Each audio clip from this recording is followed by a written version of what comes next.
Hey guys, it's Matthew here once again, and I wanted to show you the final conclusion of the Voltaxic Spark Pathfinder that I've been playing for a few days now, and I wanted to show you a Chayula kill, an Uber Atziri kill, and finally the Shaper kill that I managed to pull off on the second attempt. So to start off with here is my first Chayula attempt. I cleared the entire zone extremely fast. I was keeping up with the timer ridiculously easily, and then the boss here went pretty badly, but I managed to face tank it and kill it almost immediately. It was pretty damn easy. So the DPS there was good, and the clear speed for the trash was really good too. It was a pretty damn safe run, and I'd say a very good Chayula breach farmer.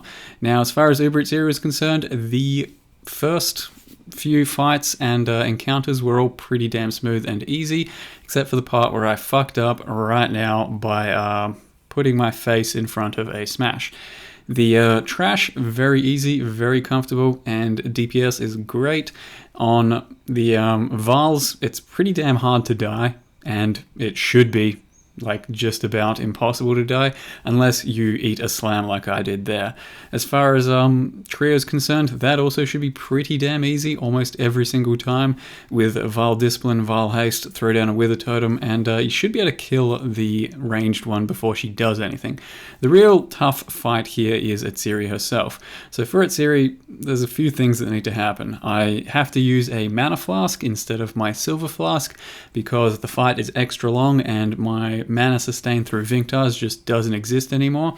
You have to have some pretty clever management of your flasks in general because you always have to have a flask up to poison as a Pathfinder. So most of the time I'm keeping up Diamond Flask up whenever I want to do damage to Atziri herself. And you also have to do a fair amount of dodging. So the Flame Blasts, if you're stuck while casting with your Echo and you're still casting, you might get yourself in trouble and not move fast enough. And of course you have to have your Vinctars up for the split phase here, as you can see.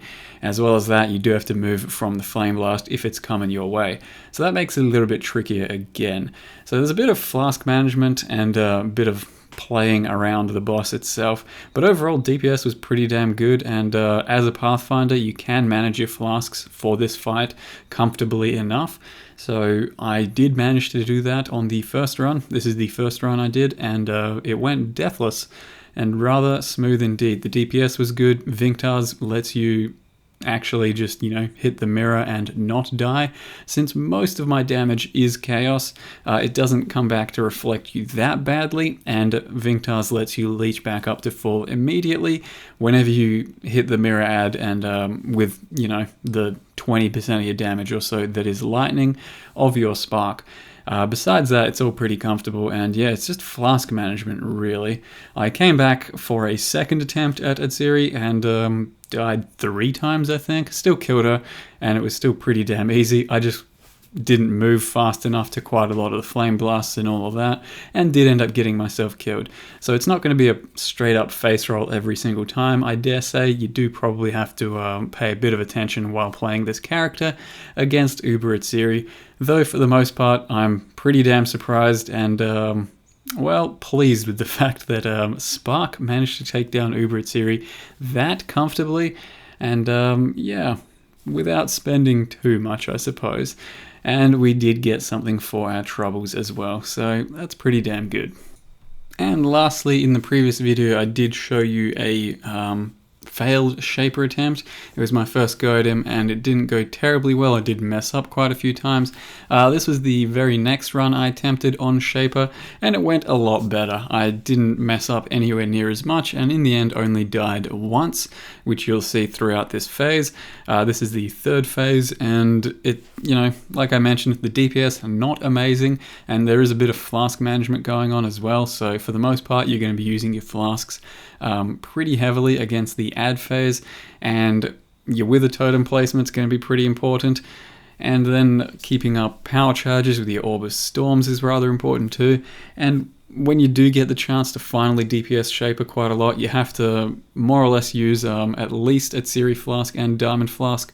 And Diamond Flask is something you almost always have to keep up, or at least try to, because that's how you poison the boss. And that's what you gotta do to do the damage.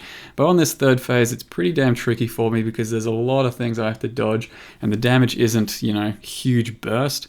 So I can barely get enough of my damage in while it's happening with all this sort of nonsense going on. There's a lot of dodging involved, and the arena just isn't small enough for Sparks to bounce off and do super good damage.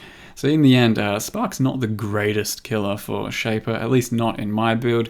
In this setup, it's definitely the toughest of the big bosses I've come across. That is Chayula, Uber Atziri, Shaper, and most of the Guardians even. Most of the Guardians are way easier for me than Shaper is on this fight, or on this build.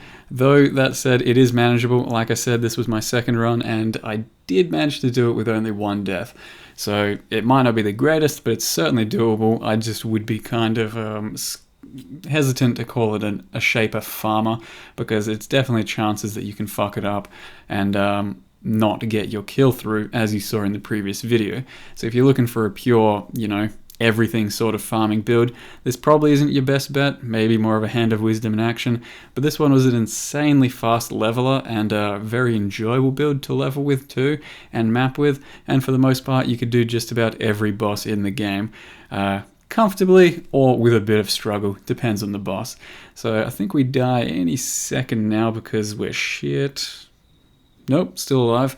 That's interesting. Yeah, if I had a culling strike attached to something here, I obviously could have killed the Shaper right now and not really been too fussed with dying at all. There it is. I died because there was a rogue ball still flying through the air really slowly, and I didn't really notice it and walked straight into it. So that's not a big deal, but yeah, that is one of the ways you can die there on this character, and most other characters as well.